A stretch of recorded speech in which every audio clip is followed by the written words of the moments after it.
catastrophe nucléaire sur le portefeuille. Stable, je rappelle. Donc je suis censé ne pas avoir de drawdown, enfin avoir le moins possible. Et là, on a un mois à, vous le voyez, moins 12,7%. Alors, il y a beaucoup de choses à dire, mais je vais faire vite, comme d'hab, au possible. Moins de 20, moins de 20 minutes. Donc, oui, j'avais aussi dit que j'allais passer la chaîne en anglais pour ce mois. Le problème, c'est qu'on a eu un mois vraiment exceptionnel et je voulais être le plus précis possible. Donc, je préfère garder la chaîne en français juste pour ce mois, essayer de vous expliquer ce qui se passe, clairement.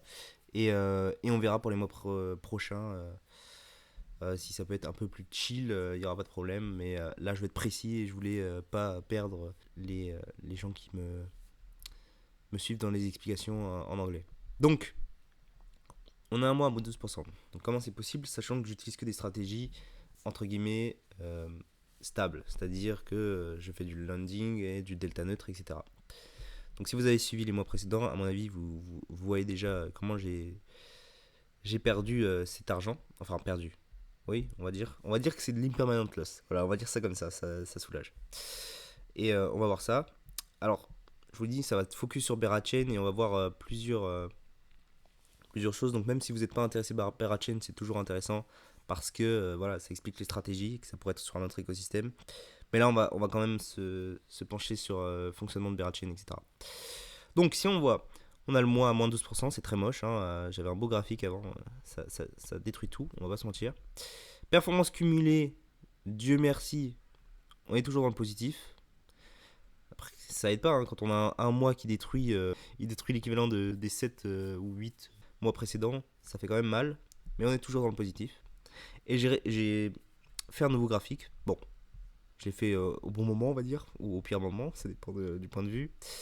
J'ai fait un graphique de comparaison au S&P 500. Donc on voit là en bleu le Syrup Fund, donc mon portefeuille, et en violet le S&P 500. Donc évidemment je l'ai fait ce mois-ci et c'est ce mois-ci que on vient de passer largement en dessous à cause de ma performance du S&P 500. Mais c'est normalement provisoire, on est d'accord. En tout cas c'est le but. Et je rappelle le but du fond c'est de pas faire de faire un minimum de drawdown, donc de chute, donc c'est censé être exceptionnel. Et j'espère pouvoir vous rassurer dans cette vidéo. Mais même moi, je sais pas si je suis rassuré. Donc, on va passer au journal. Hop. Et aux explications sur Berachain. Ok. Donc, d'abord, avant de passer au journal, j'aimerais quand même expliquer pourquoi j'ai ce rendement. Et d'ailleurs, c'est une catastrophe, non pas seulement sur le rendement, mais aussi sur mon journal, parce que j'ai perdu les comptes. Dans le sens où, journal, les comptes là étaient théoriquement pas bons. En gros, j'avais surestimé la perte. Donc j'avais trop de pertes comparé à ce que mon portefeuille, la vraie valeur de mon portefeuille, j'ai checké la vraie valeur de mon portefeuille, elle est de 10 513 dollars, si on prend la valeur tout simplement. Le problème c'est qu'avec tous les... voilà, donc je fais le calcul. Tous les delta neutres ouverts sur les mois précédents, etc., où je comptabilise pas comment dire, les bénéfices des mois précédents dans ce mois-ci, etc., ça crée des problèmes dans ma compta. Et voilà, j'ai été obligé de rajouter le 290 là pour équilibrer les comptes. Donc voilà, il y a un autre problème, mais bon. À partir de ce mois-ci, normalement, les comptes devraient être bons. Du coup le pourcentage est toujours bon. Comparé au mois précédent, on a bien perdu 12%. Le mois précédent, on était à 10 757. Enfin, même si, voilà. Et donc, on a perdu 12% par rapport à ce mois-ci. Et on est bien à 10 513 ce mois-ci. Donc, maintenant, on peut regarder le mois avant que je vous explique concrètement la stratégie, pourquoi j'ai perdu de l'argent et pourquoi potentiellement je vais le récupérer. Potentiellement. Alors, ce mois-ci, bon, j'ai fait des claims, j'ai ajouté à ma position infrared. Ok, en fait, on s'en fout un petit peu. Ce que j'ai fait, c'était sur Wasabi. Vous vous rappelez, le mois dernier, je vous ai présenté Wasabi. Je suis parti de Wasabi tout simplement parce que j'avais pas réalisé au début, mais comment on appelle ça, le slippage, quand on ouvre et on ferme une position, est phénoménal, énorme, il est énorme, il me fait perdre énormément d'argent. Il était de l'ordre de, sans parler des frais, hein, mais de l'ordre de 400 $. En fait, le slippage me coûtait beaucoup plus cher que les frais, parce qu'il n'y a pas assez de liquidité. Donc, j'ai arrêté d'aller sur Wasabi et je suis allé sur Hyperliquid. D'ailleurs, c'est pour ça que le mois dernier, on perdait pas mal d'argent. Là, quand même 258 qui sont liés principalement au slippage. Donc, ça a quand même bien amoindri mon gain. La semaine dernière, bah, pareil pour ce mois-ci, mais cette fois-ci, c'est pas totalement dû à Wasabi. Donc, j'ai dû perdre 600 $ avec ce mois-ci, avec les frais plus le slippage sur Wasabi. Et tout le reste, c'est sur Hyperliquid. Donc, le mois dernier, j'avais déjà des problèmes de compta. Donc, ce que j'ai voulu faire, j'ai voulu tout fermer, parce que j'avais plusieurs positions, et tout remettre sous une seule position, un delta neutre sur Hyperliquid. Parce qu'Hyperliquid, c'est beaucoup plus liquide. Donc, on n'a pas de slippage, etc. C'est beaucoup moins chiant. Donc, on va aller voir la position sur Hyperliquid. C'est celle-là que j'ai ouverte ici. Donc, la différence avec Wasabi, c'est qu'avec Wasabi, je shortais du IBGT et j'achetais du IBGT. Short et long, c'était le même token. Là, sur Hyperliquid, j'achète du IBGT sur Bera et je short du IBGT du Bera sur Wasabi, sur Hyperliquid. Donc, d'ailleurs, il y a un problème là, Hyperliquid. Voilà. Attends, c'est bien celui-là. Hein. Oui, j'ai juste oublié de changer Wasabi par Hyperliquid, mais c'est la même chose. Hyperliquid, voilà. Donc là, c'était sur Hyperliquid. Donc, j'ai shorté le Bera et acheté du IBGT. Problème, je ne sais pas si vous êtes familier avec Bera Chain, mais le Bera et le IBGT, c'est pas exactement le même token. En fait, le IBGT est corrélé au Bera, mais n'est pas du Bera. En fait, c'est un Bera avec un premium. Voilà, donc, historiquement un premium. Donc, c'était quoi? C'était le 12. Voilà, donc j'ai acheté là. En gros, là, c'est le IBGT par rapport au Bera. Le IBGT a toujours valu plus qu'un Bera. Mais du coup, c'était variable. Et vous voyez que ça descend au fur et à mesure. Donc, comment expliquer ça? Ça s'explique parce que un IBGT, c'est un Bera qui touche des rendements élevés. Donc, si le IBGT descend et vaut 1 Bera, ce que c'est le cas actuellement, on peut le changer pour 1 Bera. Donc, théoriquement, la valeur minimum d'un IBGT, c'est 1 Bera. On est d'accord là-dessus. Et pourquoi il y avait un premium et ça valait 1,15 1,15 quand j'ai acheté? Tout simplement parce que si on va sur Infrared, donc le protocole qui émet le IBGT rapporte 90% de rendement. Tandis que le Bera, donc là on a lu Bera, la version stake du Bera, rapportait 4% de rendement. Et là on voit qu'actuellement c'est 4% pour le Ibera. Hein. 4% de rendement. Donc c'est bien plus intéressant de détenir du IBGT. Donc il y a un premium, donc le IBGT vaut plus cher. Donc il y a un premium, donc ça valait à peu près 1,15 au moment de l'achat. Et si on regarde au moment de l'achat, ça avait déjà bien baissé. Pourquoi ça avait bien baissé? Parce qu'il y avait le Proof of Liquidity V2, donc une mise à jour sur Bera Chain, qui allait entrer en vigueur, j'ai l'impression de parler comme un politique, qui allait arriver. Et donc, cette mise à jour allait essayer de donner un peu plus d'utilité au token Bera par rapport au IBGT. Et en fait, ce que ça a fait, c'est que ça a tout simplement donné 33% du rendement que le IBGT avait au Bera. Donc à l'époque, le IBGT il payait à peu près en moyenne 120%. Maintenant, c'est plutôt 80%. Et le Bera, du coup, reçoit 33% du rendement du IBGT. Donc jusque-là, vous me suivez. C'est pour ça que ça baissait. Le problème, c'est que là, en fait, j'imagine que, en tout cas, moi, c'est comme ça que je me suis fait surprendre. On apprend à ce moment. Donc là, on savait qu'il y aurait une mise à jour, mais franchement, il restait 66% de rendement pour le IBGT, plus on part du principe qu'il y a beaucoup plus de tokens Bera en circulation que de IBGT, donc le rendement du IBGT devrait être bien plus grand que celui du Bera. Je ne sais pas si vous me suivez toujours. Donc théoriquement, le token IBGT devrait avoir une valeur bien plus élevée. Toujours, ça ne devrait rien changer en fait. Peut-être même que ça aurait pu remonter parce que c'était oversold. Mais dans les faits, si on va sur Bera Hub, donc là on est une semaine ou 2 semaines après la mise à jour, on voit que le Bera, bizarrement, a un APR plus grand que celui du IBGT, alors qu'il capte que 33% des rendements du IBGT. Alors pourquoi ? Parce que ils ont fait une chose que personnellement je n'avais pas anticipé. Ils ont tout simplement créé un nouveau token. Donc ils ont créé un token SWBERA, donc la Stake Version of Bera. Ok ?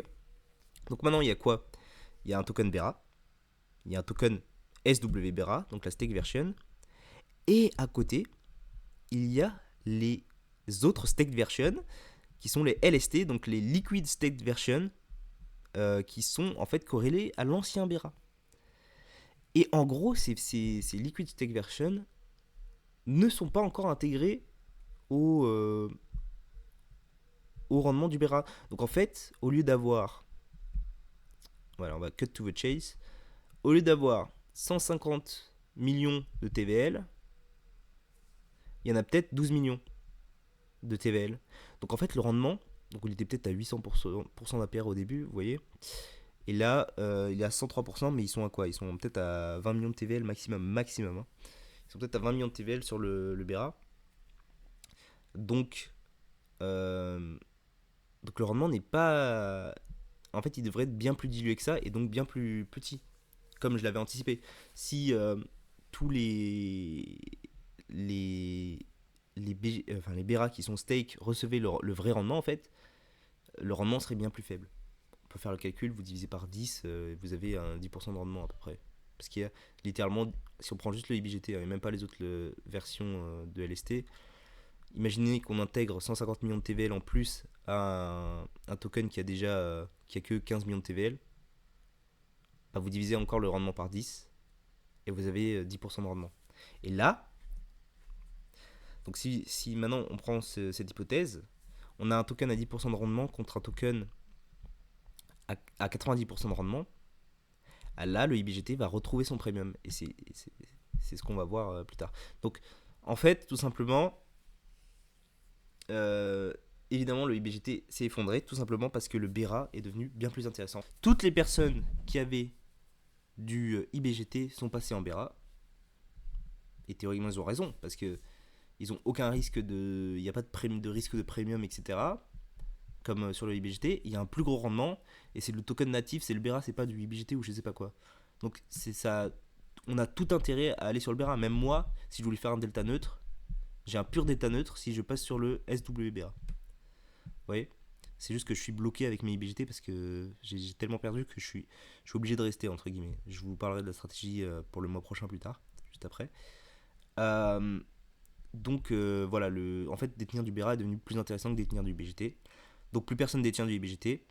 Et le token garde son peg, donc le IBGT garde sa valeur juste parce que on peut le changer contre un Bera. Enfin, Infrared peut le changer contre un Bera, donc il peut pas descendre théoriquement plus bas qu'un Bera. Donc ce que je faisais en fait, tout simplement, je faisais du delta neutre entre guillemets, mais pas complètement corrélé. Je faisais du delta neutre un petit peu avec, je pouvais gagner de l'argent si ça montait, je pouvais perdre de l'argent si ça baissait. Donc c'est là où j'ai peut-être fauté. J'aurais peut-être dû rester sur Wasabi, même si le protocole était vraiment pas ouf au final à cause du slippage. J'aurais dû rester plus longtemps. Après, je payais un énorme intérêt, donc c'était même plus rentable. Ou alors, ouais, je pouvais pas. Voilà, je me suis dit que au pire, j'ai une perte maximale de 16% sur mon investissement, dans le sens où j'ai investi à peu près 1,16 en fait, hein, à peu près au sommet là. Ici, avant que ça se casse la gueule jusqu'à 1. Donc je me suis dit, au pire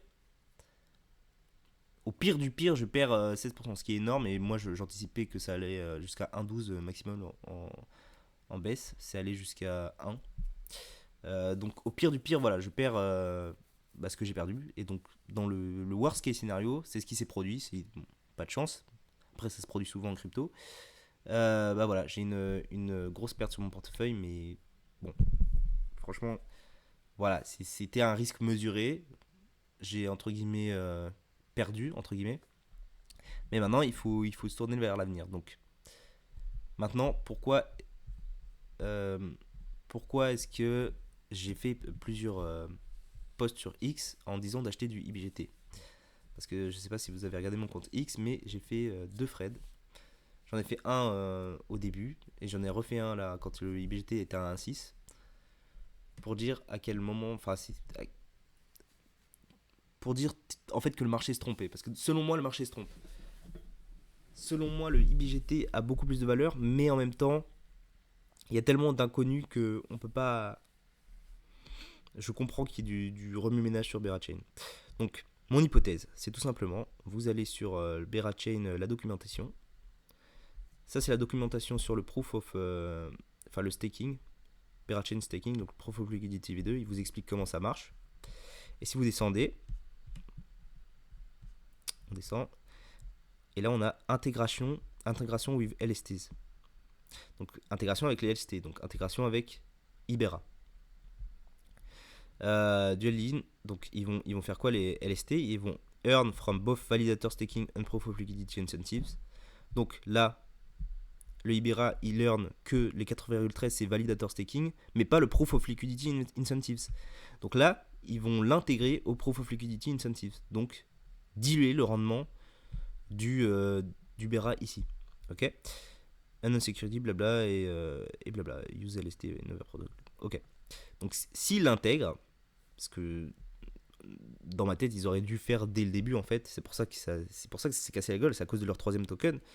Mais s'ils avaient juste intégré au LST, ça aurait pas eu un tel impact sur le IBGT, ça je vous le garantis. Donc s'ils l'intègrent comme ils le disent dans leur documentation, ça va diluer le rendement, comme je l'ai expliqué tout à l'heure. On peut s'attendre à un rendement de 10%. Surtout qu'ils parlent beaucoup d'intégrer le SW Bera aux exchanges et tout ça. Donc limite, tout le Bera qui sera sur les exchanges aura un rendement natif. Donc imaginez si tout le Bera a le rendement ici. Donc ça va diluer ce rendement énormément, donc peut-être même moins de 10%. Et là, tout le monde va retourner, je vous le garantis, sur le IBGT. Donc qu'est-ce qui va se passer quand tout le monde retourne sur le IBGT? Le premium va augmenter, tout simplement.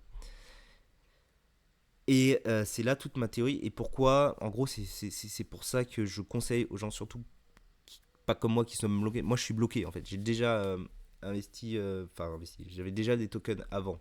Donc je peux pas vraiment racheter avec mon portefeuille. J'ai déjà tout dedans. Ce que j'ai fait moi, c'est que j'ai fait du levier. Donc mais je vais vous le présenter tout à l'heure. J'en ai racheté avec mes propres tokens en soi. On va voir ça tout à l'heure. Mais du coup, en fait, maintenant, ça n'a plus aucun sens d'aller sur du Bera normal, selon moi, parce que le IBGT ne peut pas aller plus bas que là où il est, par rapport au Bera. Il est à 1. Il peut que monter. Donc c'est vraiment juste... pour moi, c'est une opportunité de fou. Donc il peut que monter. Il a quasiment le même APR, sachant que son APR... que l'APR de l'autre va faire que baisser, et celui du IBGT, il va entre guillemets rester stable, il va peut-être baisser, mais beaucoup moins vite que celui du Bera. Et quand ça va être intégré au LST, quand ce yield va être intégré au LST, donc à une TVL immense de 150 millions, le rendement de ce yield va complètement chuter, tout le monde va c'est ce que je viens de dire en fait, tout le monde va se rabattre sur le IBGT, et le prix va drastiquement augmenter d'un coup. Ça, c'est ma théorie. Je dis c'est ma théorie, mais c'est l'économie basique. C'est ce qui se passera si ils le font. En fait, le problème, c'est qu'ils l'ont mis dans leur documentation. En fait, le seul problème, c'est tout simplement qu'on ne sait pas quand ça va arriver. Donc, ils disent que ça va ils écrivent future versions. Mais si la future version, elle est dans 3 mois, ça m'arrange pas, mais vraiment pas. Alors que si elle est la semaine prochaine, là, c'est un arbitrage vraiment très intéressant. Donc voilà, en fait, dans tous les cas, c'est censé arriver, mais on sait qu'avec Berachain, ils mettent énormément de temps. Du coup, voilà, et ils commencent à avoir des doutes sur Berachain parce qu'avec tout, en fait, ils font un peu n'importe quoi dans le sens où personne ne comprend rien, tout part dans tous les sens. C'est vrai que leur token là qui arrive de nulle part, moi, ça m'arrange pas, vraiment pas. On a vu ça sur le portefeuille et ça arrange pas beaucoup de monde à mon avis. Ça crée de la confusion sur l'écosystème. C'était censé simplifier l'écosystème, mais c'est beaucoup plus compliqué que ça. C'était censé faire retrouver un prix plus élevé au Bera. On voit que le Bera, il est de nouveau à 1,80, donc quasiment à son all-time low, j'ai envie de dire, au plus bas. Donc en fait, ils ont détruit presque Infrared et son modèle, sans pour autant réussir à renflouer le prix du token Bera. Donc, ouais, c'est pas bon pour l'écosystème. Moi, je suis pas un fan de Bera, mais j'attendais quand même que l'écosystème fleurisse, enfin que fleurisse, je sais même pas comment on dit, prospère pour pouvoir avoir un bon airdrop d'infrared. Voilà, il faut dire les termes. Mais là, je sais pas. Tout ce qu'on peut espérer, c'est qu'ils tiennent leur promesse, entre guillemets, que les LST sont intégrés au plus vite dans le rendement. Et alors là, je vous garantis que le IBGT va remonter. Donc, donc on va repasser au portefeuille. Donc, qu'est-ce que j'ai comme position maintenant? J'ai un delta neutre ouvert sur l'hyperliquide, comme je vous ai montré, IBGT Bera.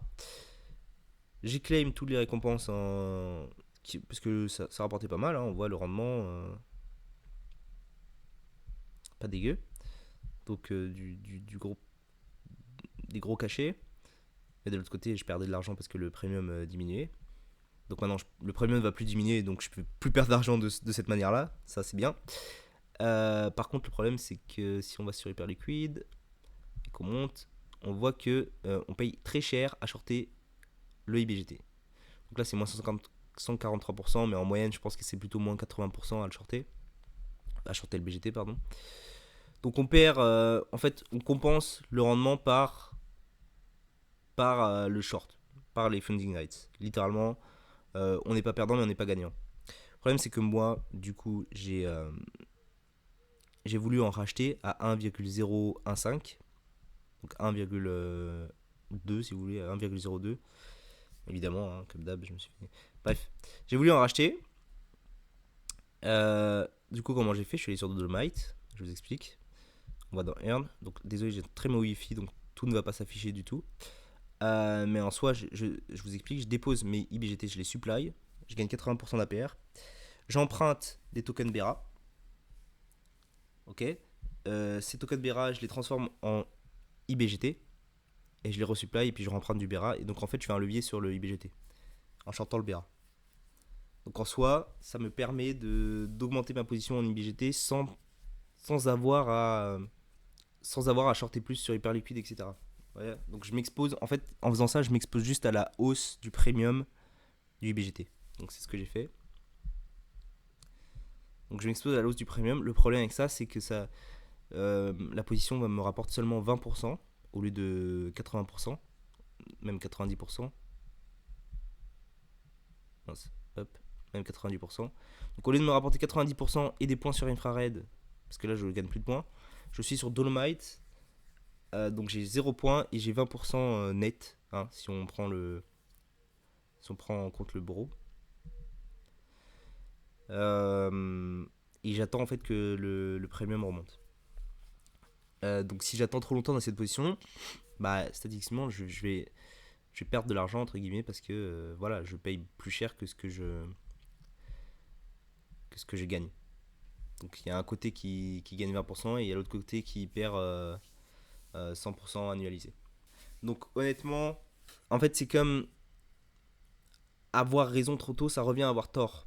Donc si je reste dans cette position encore un mois par exemple et que je continue à perdre de l'argent pendant un mois, bon là je vais en perdre beaucoup moins que ce mois-ci évidemment c'est sûr, mais je vais perdre peut-être je sais pas moi, $200, $300 sur le mois si je reste sur cette position que rien ne se passe. Vous voyez, si le premium ne remonte pas.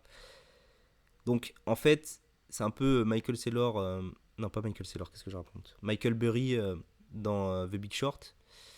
Pendant 1 ou 2 ans, je crois qu'il avait 1 an d'avance. Il a payé pour shorter le marché en 2007. Bon là, je sais pas pourquoi je divague comme ça.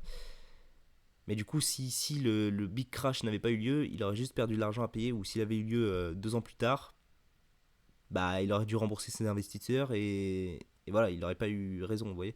Donc avoir raison trop tôt, ça sert à rien. Donc je sais pas en fait si c'est... Mais je vais rester dans ma position pour avoir le temps d'avoir plus de visibilité en espérant que ça remonte. Mais comme je vous ai expliqué, j'espère pas bêtement que ça remonte. Il y a une logique derrière, ça doit remonter, c'est obligé. Si ils font leur taf, ça remontera. Voilà, c'est survendu. En plus, il y a les points infrared qui valent quand même quelque chose. Tant qu'ils ne détruisent pas l'écosystème comme ils sont en train de le faire. Donc honnêtement, si j'étais pas exposé, comme je suis à votre place, moi j'irais tout simplement faire un delta neutre. J'attends juste que ça remonte. Donc le delta neutre, c'est simple. Vous shortez du Bera, vous achetez du... On va aller voir mes folding rates pour voir la moyenne quand même. Ok, on a du 0,01, donc ça fait, je sais pas moi, 80% peut-être analysé. Ah, c'est que j'ai quand même payé cher hein, ces derniers temps. Parce qu'à mon avis, il y a des gens qui ont compris la strat. Donc, vous shortez du Bera, vous achetez du IBGT en masse. Donc, vous êtes d'état neutre. Le IBGT, vous payez 90. Vous payez 80% d'APR sur Hyperliquid. Donc, vous êtes à peu près even. À mon avis, vous gagnez un petit peu plus que vous perdez. Vous gagnez des points infrared. Donc, vous gagnez plus. Clairement, parce que vous êtes even plus les points infrared. Et vous exposez, vous avez pas de pression, vous exposez à une hausse du premium. Parce que le premium ne peut pas baisser, c'est impossible, enfin c'est impossible, faut jamais dire jamais, mais théoriquement, il ne peut pas baisser parce qu'on peut burn les tokens pour les transformer en Bera. Et il peut que monter, donc vous exposez à la hausse du token. Et il y a une hausse plutôt explosive si ils mettent en place s'ils distribuent l'APR au token liquide staké. Donc là, on a une sorte d'arbitrage qui est pour moi évident, mais pourtant personne ne le joue. Ce qui me fait douter, mais honnêtement, théoriquement, c'est ce que je jouerais et c'est ce que je joue. Le problème, moi, c'est que je suis arrivé quand le token valait 1,16. Donc, moi, je suis risqué. Hein. J'ai des.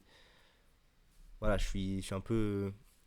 J'arrive pas tout frais, mais franchement, si j'avais un wallet neuf avec 10 000 $, je mettrais tout là-dedans parce que je suis quasiment sûr de gagner de l'argent. Là, je reste dedans parce que je vais vous exposer ma théorie et ce serait bête de partir maintenant que j'ai encaissé toute la perte. Mais voilà, donc c'est comme ça que je vois l'avenir.